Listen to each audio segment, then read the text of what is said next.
We are from St. Joseph Girls High School, Guntur. Our project is eco-friendly colors.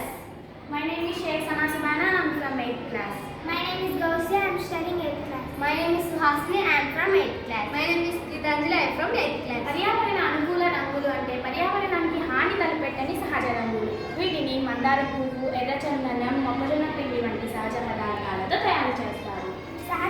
సహజ పదార్థాలు అంటే పర్యావరణానికి అనుకూలమైన మొక్కలు, ఆకులు, బియ్యం పిండి నుండి తయారు చేస్తారు. పర్యావరణానికి మేలు. పర్యావరణానికి అనుకూల రంగులను సహజ పదార్థాలతో తయారు చేస్తారు. దీనికి బదులుగా సహజ రంగులను ఉపయోగించడం ద్వారా మన ఆరోగ్యానికి మేలు. కృత్రిమ రంగులు వాడడం వలన ఆరోగ్యానికి హాని కలుగుతుంది. దీనికి బదులుగా సహజ రంగులను వాడడం వలన ఆరోగ్యానికి మంచిది. ఇటువంటి సహజ రంగులతో దుస్తులకు రంగులు కూడా వేయవచ్చు.